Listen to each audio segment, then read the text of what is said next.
Kia ora everybody. Great to be here at my first Polyfest.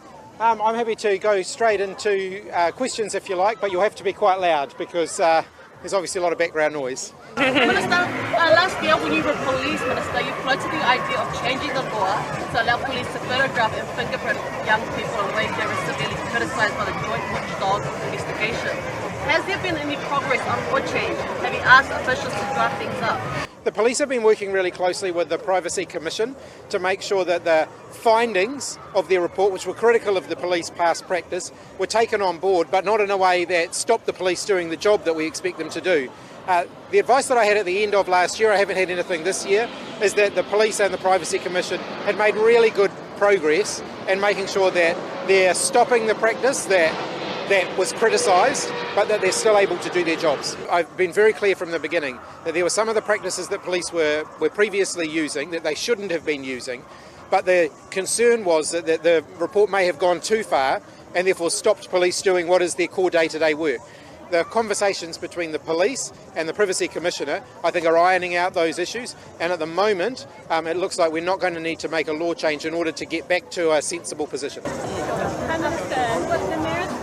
Funding, cutting funding for events like this. What are your thoughts on that? Look, ultimately that's a matter for the Auckland Council, what events they sponsor. I think this is an amazing event, and if you see see all the signs around, you'll see that there's a number of central government agencies that are providing quite a lot of sponsorship to events like this because there's such an incredible opportunity for the community to come together, and they're also a great way for the government and government agencies to reach people as well. The hospitals are under a lot of pressure, and we're very, very aware going into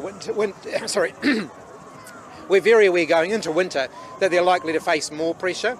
So that's one of the reasons that we've been working with them to make sure that we're preparing them for the winter peak and doing everything we can to try and ease the pressure. But there will be pressure. If you look at the most recent figures around nurses' pay, for example, some significant increases in nurses' pay so that we can keep and retain our own workforce and so that we can deal with some of those underlying gender disparities that have existed in that workforce in the past. I'm really proud of our track record on that. Is there more to do? Of course there's more to do, but we've made a lot of progress. Minister, are you considering making any greater offers to stop the teacher mega strike from going ahead next Thursday? Ultimately, that's a matter for the Ministry of Education and the teachers to work through. Obviously, I would encourage them to continue to negotiate. The government has put more money in so that the Ministry of Education can address the concerns that teachers are raising. So, for example, in the primary sector, we know that there are legitimate concerns from primary teachers about the amount of preparation time that they get between their lessons. The offer on the table does go a significant way to addressing their concerns. It's not everything that they've asked for, but it is a significant advance on where they've been previously. So I'd encourage them to keep negotiating with the Ministry of Education. My message to principals and teachers is, look, let's continue to work through this, let's continue to negotiate. I would much rather have teachers and kids in the classroom. They've all missed a lot of time over the last few years. Let's minimise that. Let's keep negotiating. Let's keep working through the issues that are being raised and find ways to resolve them. A strike's not going to resolve any issues, so let's keep working towards resolution. Prime Minister, Candice from the Herald. I'm going to come out of my store right now. We're at Polyfest. You would have been hearing this around today. Choo! Can I get a cheer? I don't know. I wouldn't want to mess it up. Okay. We can do a group. Yeah, There you go. Hang on. 1, 2, 3. Shoo! How's that? That's why you have a Pacific caucus. Yeah.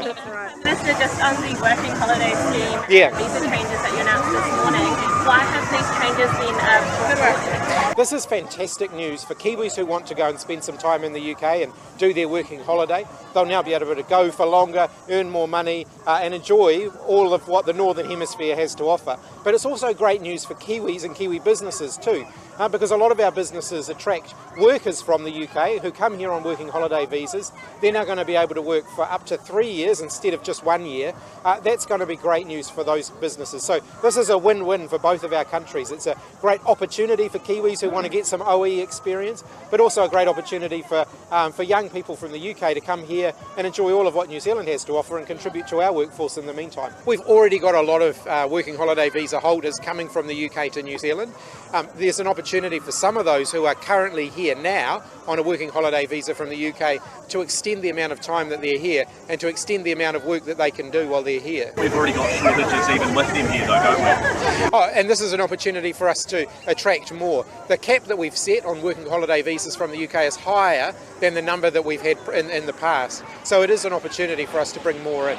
A big focus for me as Minister of Education was to make sure that we've got schools, early childhood centres, tertiary education providers that embrace culture and that they embrace identity and that recognise the learners who are coming through the door, whether they're very young learners or adult learners, for who they are, that celebrates different cultural identity, that celebrates diversity, because actually we know if the education spaces that we have make people feel welcome, make people feel respected on their own terms, then actually they're going to learn more and they're going to succeed more.